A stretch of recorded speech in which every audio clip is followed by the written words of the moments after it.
This is Pratima from Planet Physiology. In today's session, we are going to learn about hemoglobin. This topic will be dealt under the following headings: structure and functions of hemoglobin, normal values of hemoglobin, types of hemoglobin and derivatives of hemoglobin, followed by fate of hemoglobin and clinical aspects related with hemoglobin. What is hemoglobin?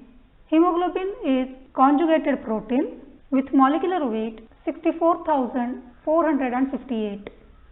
As you can make out, this word has two components, heme and globin, and so it's made up of two components, heme moiety and globin moiety.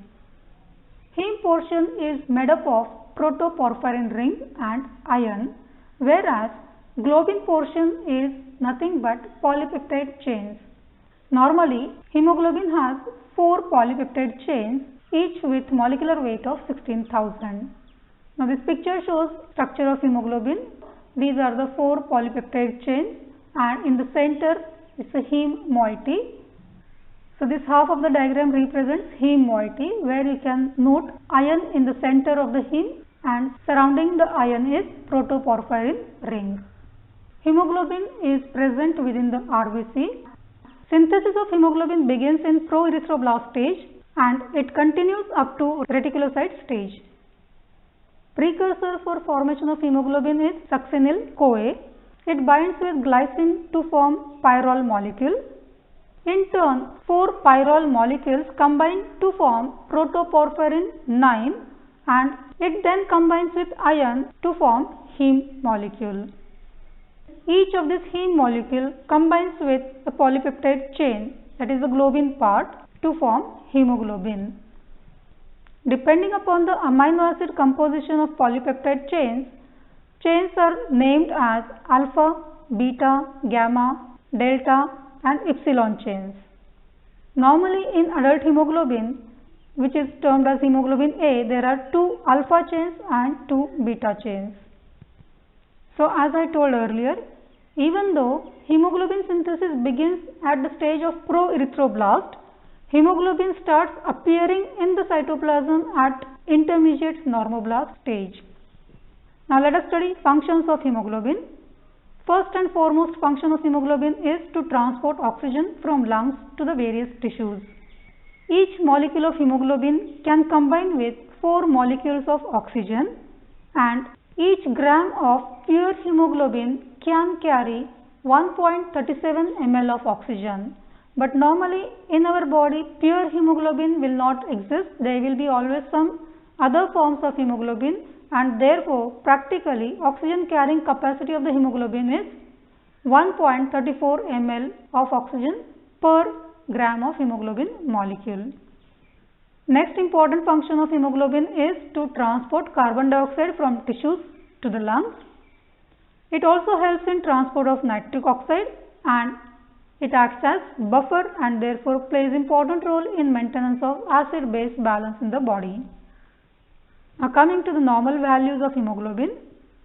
In case of adult male, average value of hemoglobin is 15.5 gram per deciliter or 15.5 gram %, the range being 14 to 18 gram %. In case of adult females, average value is 14 gram %, range being 12 to 15.5 gram %. In newborn babies, hemoglobin content is much more and it is 18 to 23 gram per deciliter. Now, what are the different types of hemoglobin? As we have seen earlier, in case of adult, hemoglobin is known as HbA or adult hemoglobin, and 97% of the hemoglobin is adult hemoglobin and it contains polypeptide chains 2 alpha and 2 beta. Now, there is another variation of adult hemoglobin called as HbA2 and it constitutes 2.5% of the adult hemoglobin and it contains 2 alpha and 2 delta polypeptide chains. In case of fetus, hemoglobin is HbF or fetal hemoglobin and this variant constitutes 0.5% of hemoglobin in adults, but it will be predominant form of hemoglobin in case of fetus. Fetal hemoglobin contains 2 alpha and 2 gamma chains. During embryonic stage, hemoglobin is called as embryonic hemoglobin, and the variety of hemoglobin is called as Gower's hemoglobin. Again, there are two different hemoglobins in Gower's type, Gower 1 and Gower 2. In case of Gower 1, there are 2 zeta chains and 2 epsilon chains, whereas in case of Gower 2 hemoglobin, there are 2 alpha and 2 epsilon chains. Now, which chains will be present in the hemoglobin? That will be decided by availability of oxygen. And each different type of chain has different affinity for oxygen. So, let us see difference between adult and fetal hemoglobin. In case of adult hemoglobin, there are 2 alpha and 2 beta chains, whereas in case of fetal hemoglobin, there are 2 alpha and 2 gamma chains. Adult hemoglobin has low affinity for oxygen, whereas fetal hemoglobin has higher affinity for oxygen. This means that fetal hemoglobin binds with oxygen very tightly. So, this will help in extracting more quantity of oxygen from the placenta, but at the same time, it will not release its oxygen easily at the tissue level. So, uptake will be fast, but release will be slow.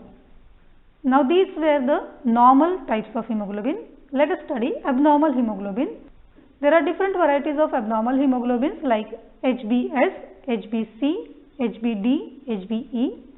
We are going to study only HbS. S stands for sickle. So, in case of HbS, on beta chain at 6th position, glutamate is replaced by valine. Such hemoglobin, when it is exposed to hypoxic condition, will precipitate and will form sickle shaped. As a result, RBCs also become sickle shaped, and hence this hemoglobin is known as sickle hemoglobin. Such RBCs, while passing through the capillaries, are easily broken down, and therefore presence of sickle hemoglobin will lead to hemolytic anemia. So, here is a picture, blood film showing numerous sickle RBCs. Another abnormality of hemoglobin related to globin part is thalassemia. In thalassemia, there is abnormal synthesis of polypeptide chains. Either there will be less production or no production of any one type of chain. Based on the chain that is affected, thalassemia can be classified into two, alpha thalassemia and beta thalassemia. In case of alpha thalassemia, there is decreased production of alpha chains or there is no production of alpha chains.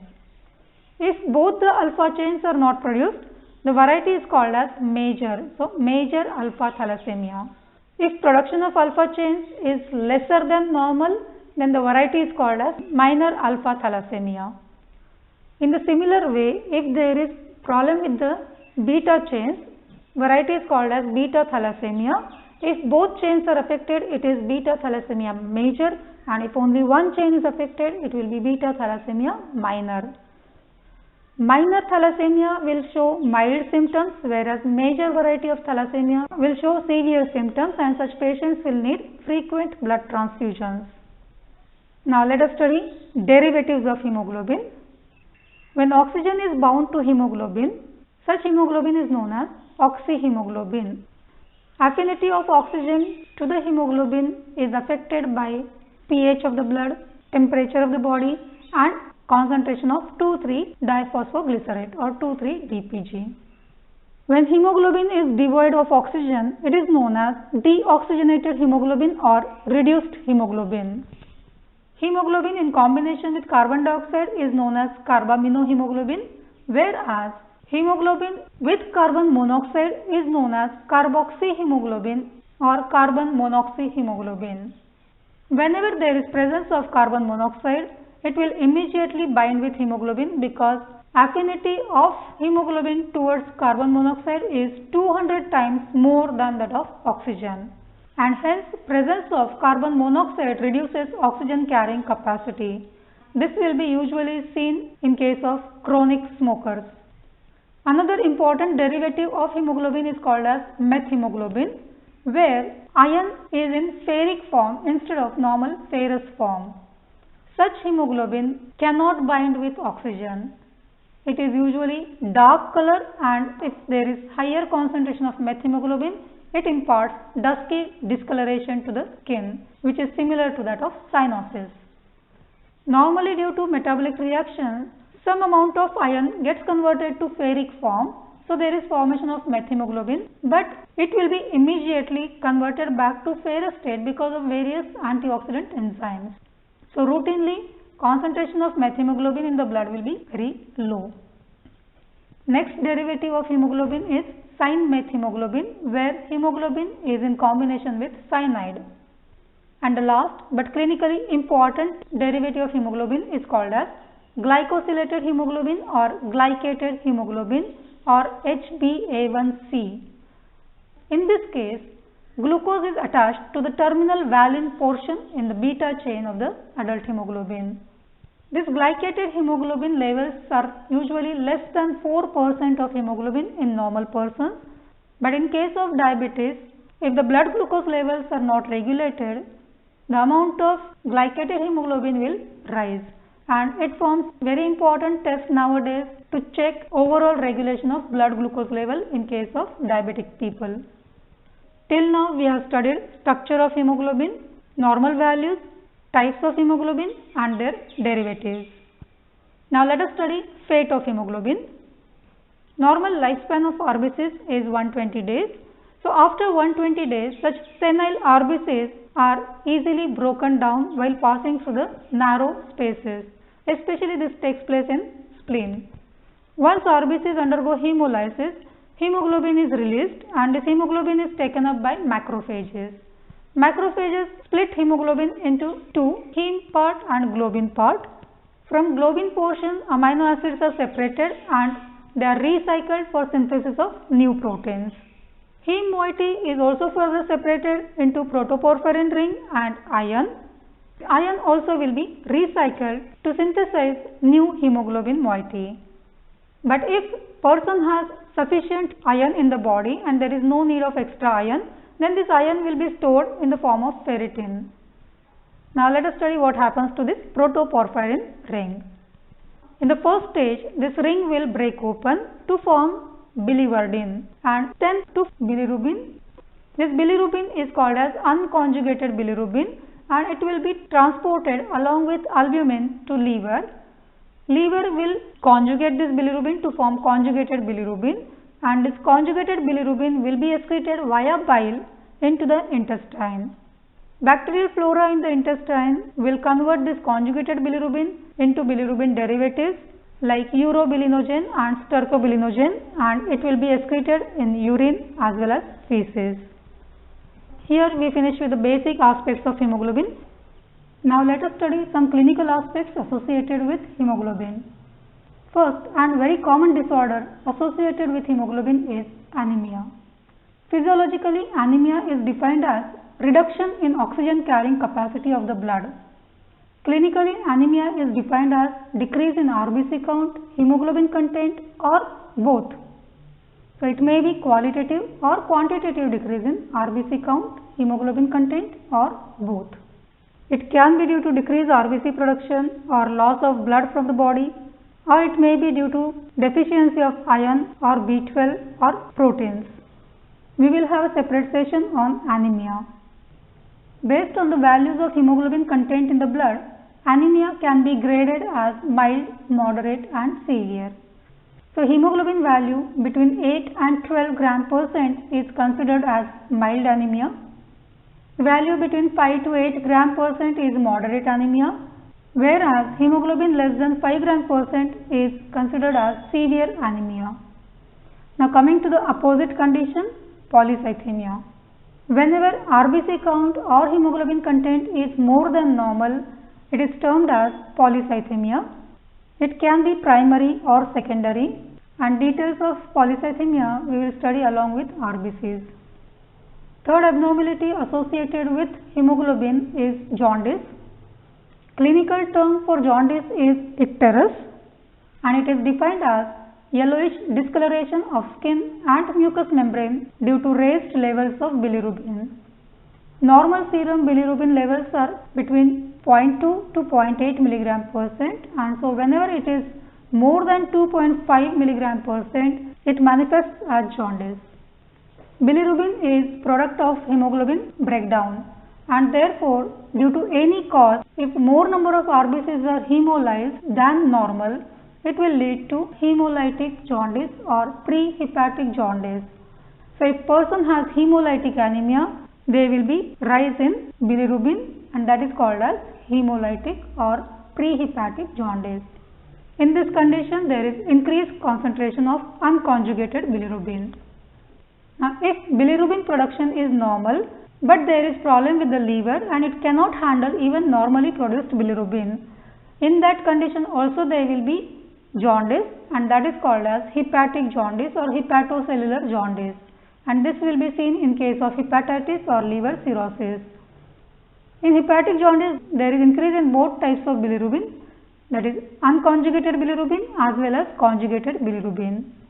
Now the third situation, if the production of bilirubin is normal and liver is also normal, which will handle that bilirubin, but if there is problem with the excretion of this bilirubin, again it will result into accumulation of bilirubin in the circulation, leading to jaundice, and this type of jaundice is called as obstructive jaundice or post-hepatic jaundice, and in this condition there is increase in conjugated bilirubin levels in the blood.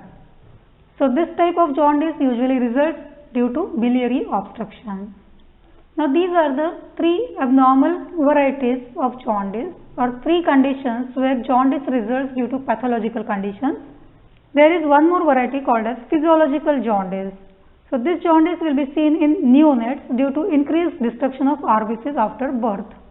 This leads to excessive production of bilirubin and accumulation of bilirubin in the circulation, and hence it is known as physiological jaundice. Physiological jaundice is treated by phototherapy.